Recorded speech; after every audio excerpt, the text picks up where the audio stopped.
dari poin yang ketiga ini adalah Kelembawi untuk kepada kader NU tidak mentolerir dari oknum-oknum Ba'lawi yang senantiasa membawa-bawa nama Rasulullah untuk kemudian digunakan kemanfaatannya untuk pribadi dan kelompok mereka, membawa-bawa nama Rasulullah, kemudian dengan membawa nama kemuliaan Rasulullah itu mereka mengambil manfaat dari sana. Jadi PBNU menginstruksikan kepada kader-kadernya di seluruh Indonesia untuk tidak mentolerir Ba'lawi yang senantiasa membawa-bawa nama mulia dari Rasulullah Muhammad SAW. Ya. Jadi kalau yang saya pahami dari instruksi itu demikian. Walaupun saya walaupun sebagai wakil ketua dari Perjuangan Wali Indonesia memahami kader-kader PWI di bawah yang mempertanyakan tentang instruksi PBNU itu. Nah, tetapi di dalam kacamata saya ketika mencermati dari instruksi PBNU itu, dari poin ketiga ini jelas sekali pembelaan PBNU terhadap warga NU, terutama kader-kadernya, untuk tidak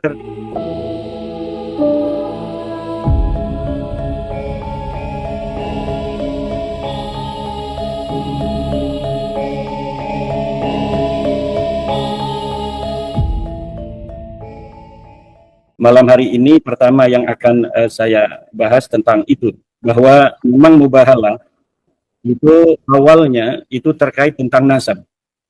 Jadi mubahalah yang terjadi pada masa Rasulullah Muhammad SAW adalah tentang nasab, yaitu nasab Sayyidina Isa alaihissalam, di mana selama 500 tahun dunia dibohongi dalam tanda kutip dalam ajaran Islam bahwa Nabi Isa merupakan anaknya Tuhan.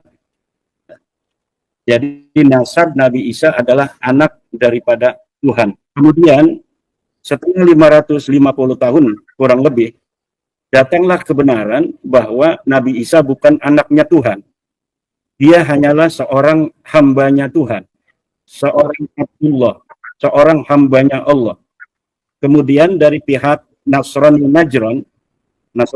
Najran ini dari Yaman, ini tidak menerima adanya sebuah qadiyah, sebuah khabar, sebuah mudda'a, sebuah proposisi dari Rasulullah bahwa Nabi Isa adalah hamba Tuhan, bukan anak Tuhan. Kemudian mereka datang untuk mengadakan mujadalah dengan Rasulullah Muhammad SAW. Kemudian Allah memerintahkan kepada Nabi Muhammad untuk melakukan mubahalah. Jadi mubahalah ini harus mempunyai sebuah unsur variabel perintahkan Tuhan. Karena dalam Al-Quran dikatakan, "Faman hajaka min ba'di ma ja'aka minal ilmi faqul ta'alau nad'u abna'ana wa abna'akum wa nisa'ana wa nisa'akum summa nabtahil naj'al la'natallahi alal kadzibin." Nah, jadi unsur pertama variabel daripada mubahalah yang diberitakan oleh Al-Quran adalah ada perintah Allah di sana. Yang kedua tentang nasab, bahwa mubahalah ini tentang nasabnya Nabi Isa yang tidak tersambung ke Allah. Diberitakan oleh Rasulullah bahwa nasabnya Nabi Isa ini tidak tersambung ke Allah. Dia hanya hambanya Allah. Kemudian orang Nasrani Najran ini tidak terima bahwa nasabnya Nabi Isa tidak tersambung ke Allah, kemudian mereka diajak mubahalah oleh Rasulullah Muhammad SAW. Di dalam hadis-hadis dikatakan, seandainya orang-orang Nasrani Najran ini menerima mubahalah itu, kata Rasulullah dalam sebuah hadis, sesungguhnya aku telah diberitakan bahwa mereka semua akan hancur lebur, mereka semua akan mati. Ya, begitu kira-kira apa yang diberitakan oleh Rasulullah Muhammad SAW. Dan kemudian memang tidak sampai terjadi mubahalah dari orang-orang Nasrani Najran ketika ditentang oleh Rasulullah Muhammad SAW. Nah, kemudian mubahalah pula di dalam tradisi Islam ini ada yang terjadi atau tantangan dari para sahabat tentang sebuah hukum, misalnya tentang hukum waris dan sebagainya. Ketika terjadi perbedaan pendapat, kemudian para ulama ini sampai mengatakan seperti Ibnu Abbas bahwa saya siap bermubahalah, gitu. Tetapi tidak diberitakan apakah sampai kemudian terjadi. Nah, jadi intinya yang ingin saya katakan tentang mubahalah, bahwa mubahalah ini arti dari secara literal berasal dari al-bahlu. Al-bahlu itu artinya melaknat. Jadi orang bermubahalah dengan menggunakan wazan mufa'alah bina musyarakah, itu kemudian artinya saling melaknat. Karena al-bahlu itu maknanya saling melaknat, maka kemudian mubahalah itu maknanya dengan bina musyarakah saling melaknat. Al-bahlu melaknat, al-mubahalah saling melaknat. Nah, dan itu diberitakan oleh Rasulullah, sekali lagi saya ulangi, bahwa orang yang bermubahalah itu disampaikan kepada Rasulullah, jika mereka itu berani tentang nasabnya Nabi Isa yang terputus kepada Allah ini, kalau mereka berani itu mereka akan terkena azab, mereka akan hancur binasa. Nah, itu yang diberitakan oleh Rasulullah Muhammad SAW. Itu yang pertama. Yang kedua, yang ingin saya katakan sebelum nanti kita dengarkan Dr. Sugeng Sugiharto, kebanggaan kita bersama ini, adalah tentang isu yang kedua yang sekarang sedang berkembang di dunia maya, adalah tentang surat instruksi dari PBNU nomor 3975 tahun 2025 tentang instruksi PBNU untuk pengurus wilayah, pengurus cabang, dan Banom NU. Di antara instruksi itu ada hal-hal yang bagi sebagian masyarakat ini dianggap ada offset di sana. Bagi sebagian masyarakat, terutama terkait dengan penyebutan nama PWILS, di mana di sana dikatakan dalam beberapa poin, ada 5 poin semuanya, dalam 1-2 poin itu terkait dengan isu nasab, di antaranya di poin keempat menyebut secara tegas nama Perjuangan Wali Songo Indonesia. Yang ingin saya katakan bahwa surat sebuah organisasi untuk kadernya itu adalah hal yang biasa dan itu wajar-wajar saja. Jadi jika PBNU sebagai sebuah organisasi kemudian membuat surat instruksi untuk kader-kadernya akan sebuah kegiatan atau akan sebuah sikap organisasi, itu adalah hal yang biasa yang harus kita hormati. Itu yang pertama. Yang kedua adalah bahwa PBNU dan PWILS secara hukum itu sama-sama organisasi yang berbadan hukum. Jadi PBNU mempunyai badan hukum tersendiri, PWILS pula memiliki badan hukum yang tersendiri, yang keduanya memiliki kekuatan hukum untuk diperlakukan yang sama di depan hukum Republik Indonesia ini. Kemudian keduanya harus sesama organisasi yang berbadan hukum, harus mempunyai apa namanya itu sebuah komitmen untuk saling menghormati dan saling menjaga. Yang selanjutnya tentang isi daripada instruksi PBNU yang dinilai oleh beberapa aktivis PWI ini ada sesuatu hal yang apa namanya bagi mereka itu menyedihkan, katakanlah demikian, yaitu ada beberapa kalimat ya, nanti yang saya catat. Instruksi ini adalah larangan kepada pengurus NU untuk tidak mentolerir sikap, perilaku, ucapan siapapun dari pihak manapun yang menyimpang dari nilai-nilai syariat, lebih-lebih dengan menyalahgunakan kemuliaan Rasulullah. Nah, dari poin ini PBNU sangat tepat sekali, sangat bijaksana menginstruksikan kepada para pengurus untuk tidak mentolerir sikap-sikap, ucapan-ucapan yang menyimpang dari nilai-nilai syariat, lebih-lebih menyalahgunakan kemurnian Rasulullah Muhammad SAW atau kemuliaan Rasulullah. Dan ini tentunya bagi kita telah mengetahui bahwa yang selama ini selalu membawa narasi-narasi tentang Rasulullah adalah dari klan Ba'alwi. Jadi sebenarnya PBNU di dalam hal ini yang paling dijadikan titik berat dari poin yang ketiga ini adalah klan Ba'alwi. Untuk kepada kader NU tidak mentolerir dari oknum-oknum Ba'alwi yang senantiasa membawa-bawa nama Rasulullah untuk kemudian digunakan kemanfaatannya untuk pribadi dan kelompok mereka. Membawa-bawa nama Rasulullah, kemudian dengan membawa nama kemuliaan Rasulullah itu mereka mengambil manfaat dari sana. Jadi PBNU menginstruksikan kepada kader-kadernya di seluruh Indonesia untuk tidak mentolerir Baklawi yang senantiasa membawa-bawa nama mulia dari Rasulullah SAW. Ya. Jadi kalau yang saya pahami dari instruksi itu demikian. Walaupun saya walaupun sebagai wakil ketua dari Perjuangan Wali Songo Indonesia memahami kader-kader PWI di bawah yang mempertanyakan tentang instruksi PBNU itu. Nah, tetapi di dalam kacamata saya ketika mencermati dari instruksi PBNU itu, dari poin ketiga ini jelas sekali pembelaan PBNU terhadap warga NU, terutama kader-kadernya, untuk tidak tertipu oleh orang-orang yang menggunakan nama Rasulullah untuk kepentingan pribadi dan kelompok mereka. Kemudian ini yang dipermasalahkan oleh para kader-kader PWI di bawah, yang perlu saya membantu PBNU untuk menjelaskan maksud PBNU. Walaupun nanti ini bisa dibantah kalau apa yang saya katakan, yang saya tafsirkan ini, kemudian ada beberapa yang tidak pas dengan PBNU. Di dalam poin 4, instruksi PBNU itu dikatakan, setiap pengurus dan kader NU berkewajiban mencegah perpecahan, tafaruk, dan mendamaikan pertentangan, serta melepaskan diri dari keterlibatan dalam pertentangan mengenai nasab, baik keikutsertaan dalam silang pendapat yang meninggikan nasab, yang meninggalkan adab, maupun keikutsertaan dalam perkumpulan dan organisasi yang sengaja dibentuk untuk menjalankan permusuhan terkait masalah nasab seperti PWILS maupun yang berseberangan dengan PWILS. Yang berseberangan dengan PWILS siapa? Robita Alawiyah, Maktab Daimi, EPI, Jatmanya Pekalongan. Itu yang bertentangan dengan PWILS.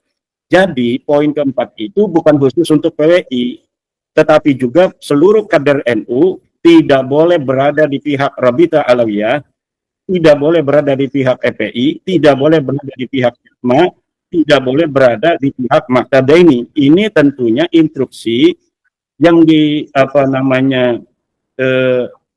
gelontorkan oleh PBNU terkait dengan sebelumnya ada beberapa kader-kader NU bahkan di PBNU yang ikut-ikut membela nasab Balawi.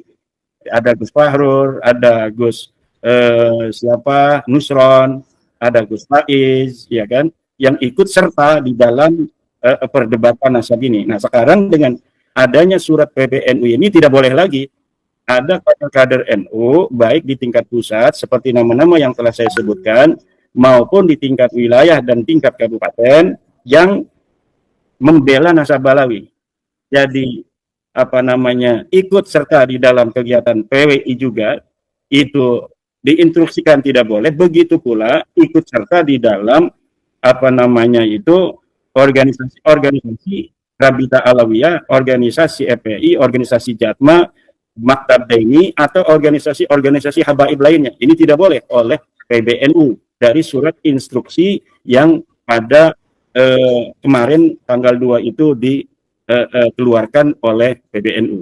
Nah, jadi ini yang kurang menjadi perhatian oleh para kader-kader PWI di bawah, bahwa PBNU ingin menempatkan dirinya sebagai wasit yang adil, tidak ingin berpihak dalam masalah nasab ini.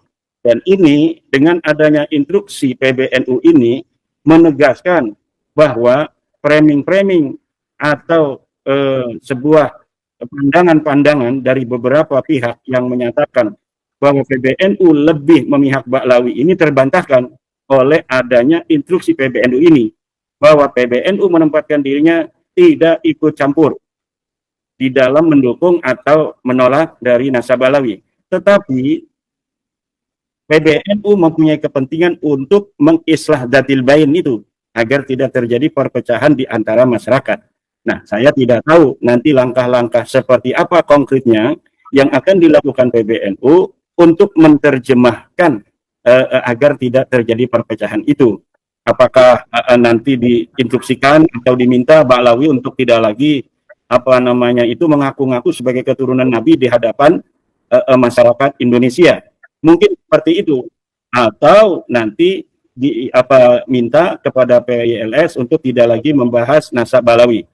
Jadi di satu sisi mungkin nanti PBNU akan meminta kepada Ba'lawi seluruh Indonesia tidak lagi mengaku sebagai cucu Nabi karena memang tidak terbukti secara ilmu nasab dan tes DNA, juga nanti diminta untuk perdamaian itu dari PWI juga tidak lagi untuk mempermasalahkan nasab Ba'lawi karena Ba'lawinya sudah tidak lagi mengaku sebagai turun Nabi. Mungkin nanti seperti itu yang saya pandang dari surat PBNU itu. Nah, kemudian tentang tes DNA, ada sebelum nanti diterangkan oleh Dr. Sugeng, ada framing-framing bahwa tes DNA ini hanya tentang nasab Ba'lawi yang putus dan mustahil secara DNA ini hanya diungkapkan oleh Dr. Sugeng Sugiarto dari Indonesia. Dan ini tidak tepat sekali. Karena apa? Tentang nasab daripada Ba'lawi yang tidak tersambung secara DNA kepada Rasulullah, ini sudah banyak dibicarakan oleh pakar-pakar di Timur Tengah juga. Saya bisa menyatakan bahwa para pakar-pakar ulama-ulama di Timur Tengah itu lebih dari 10 orang yang saya ketahui sudah menyatakan bahwa orang Arab itu berhaplogrup J1 dan keturunan daripada Rasulullah juga berhaplogrup J1. Di antaranya yang menyatakan bahwa orang Arab harus J1, satu pakar DNA Profesor Ubaidillah menyatakan DNA Arab adalah J1. Lihat dalam kitab Muqaddimah fi Ilmil Ansab halaman 189. Dua, Profesor Ali bin Muhammad As-Sakhi, DNA bangsa Arab adalah J1. Lihat juga di kitab Muqaddimah fi Ilmil Ansab halaman 189. Tiga, Umar bin Abdul Aziz menyatakan bahwa DNA Arab adalah J1. Lihat, masih ada di YouTube. Kemudian Profesor Dr. Abdullah As-Suaibi menyatakan DNA orang Arab dan DNA daripada keturunan Rasulullah adalah J1. Lihat di dalam yemenisport.com. Kemudian Dr. Hadi Amili menyatakan bahwa keturunan Rasulullah Muhammad SAW itu J1. Lihat di web Quraisy dan Bani Hasim Project. Kemudian keenam, Dr. Adil Hasan Hussein. Lihat di Jihad.net menyatakan hal yang sama bahwa haplogrupnya bangsa Arab adalah J1.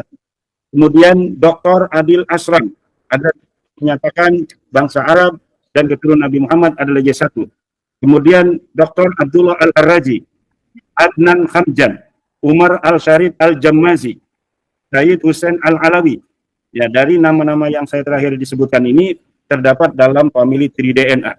Ini ada 11 minimal yang saya baca dari artikel-artikel mereka menyatakan keturunan Nabi Muhammad, keturunan Arab itu berhaplogrup J1. Ini adalah ulama-ulama Timur Tengah dan orang yang hari ini mengaku keturunan Nabi Muhammad sallallahu alaihi wasallam tapi haplogrupnya bukan berhaplogrup J1 seperti Ba'lawi yang berhaplogrup J, mustahil sebagai keturunan Nabi Muhammad SAW, dan orang yang mengakuinya masih mengakuinya bahwa mereka adalah turun Nabi Ba'lawi ini dengan ada hasil tes DNA yang menyatakan sama sekali mereka bukan keturunan dari bangsa Arab, maka menurut saya ini termasuk orang-orang yang menyakiti daripada Rasulullah Muhammad SAW. Kiai Mat, di dokumen manapun di online itu nggak ketemu dokumen Muktamar NU Donohudan, saya nggak ketemu lagi. Padahal itu progresif banget. Betul, tes DNA itu buat menolak nasab. Menolak nasab sampai 100.000 tahun bisa ditolak, Kiai. Nah itu kenapa dokumennya kemana-mana nggak ada? Apa di take down oleh PB? Kok kayak disembunyikan kan gitu. Sudah ada bukunya. Jadi walaupun di dalam portal-portal itu tidak ada, itu ada buku-buku yang sudah dicetak tentang hasil-hasil muktamar. Jadi nanti kita bisa untuk merujuk kepada buku-buku yang dicetak itu. Itu jadi kalau tadi yang penjelasan Pak Dr. Sugeng Sugiarto tentang nasab Ba'lawi dari DNA itu ya sudah tidak lagi bisa untuk berkelit. Saya kira tadi pertanyaan Pak Fatul Huda tentang balik ke apakah ada para ilmuwan-ilmuwan yang kemudian menginterupsi dari kesimpulan bahwa orang Arab itu J1, dan itu sudah begini, saya perhatikan semakin lama dari mulai tahun 2000-an itu, bahkan sebelum itu, semakin banyak sampel-sampel itu ditemukan, semakin memperkuat bahwa orang Arab keturunan Nabi Muhammad SAW hari ini ya J1 itu. Jadi semakin lama nanti ilmu pengetahuan terus berkembang, tes DNA semakin dikenal publik, ini semakin sempit bagi Ba'lawi untuk berkelit. Lebih baik hari ini mundur dari pengakuan sebagai turun Nabi daripada dipermalukan oleh peradaban masa depan. Nah, nanti Gus Ajis, saya pernah menonton sebuah tayangan Gus Ajis yang di dalamnya ada beberapa kabilah-kabilah di Yaman itu berdasarkan tes DNA-nya masing-masing.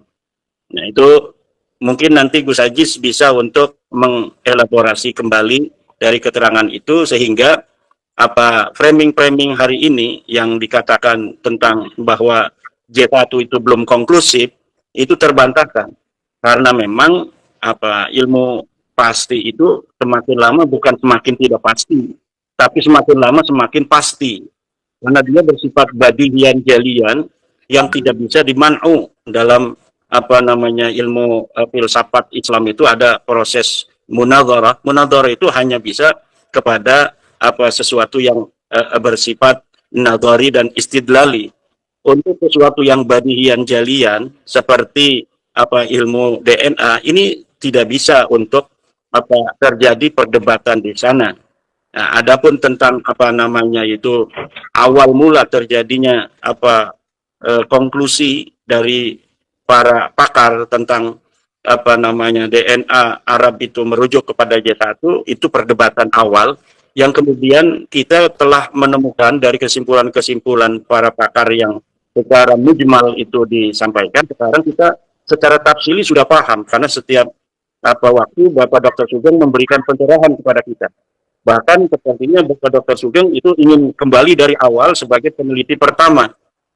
Kita hilangkan dulu J1, kita hilangkan dulu G, kita hilangkan dulu E dan sebagainya. Kita mulai dari awal seakan-akan ini untuk memberikan pencerahan pada kita seakan-akan bahwa ini belum ditemukan gitu kesimpulan. Sehingga kita dengan penjelasan Bapak Dr. Sugeng dari awal itu semakin paham. Kita orang-orang yang otak kanan dari kecil ini bicara tentang ilmu fikih, tentang ilmu tauhid dan sebagainya. Nah, sekarang kita banyak juga menggunakan otak kiri, terutama ketika mencermati apa yang telah disampaikan Dr. Sugeng. Secara betul Dr. Sugeng telah memberi pelajaran pada kita. Kalau kita ingin jadi orang yang paham tentang DNA dari awal, bagaimana DNA itu kemudian bisa merujuk DNA D kepada orang Arab, DNA L pada India, DNA O kepada orang Jepang, Cina, Indonesia, itu kemudian terkait dengan sebuah klaim-klaim nasab dari kabilah tertentu kepada Rasulullah yang akhirnya dari awal itu orang yang mengklaim kepada Rasulullah ternyata haplogrupnya macam-macam. Nah, ini sudah diterangkan secara sempurna dan gamblang oleh Dr. Sugeng.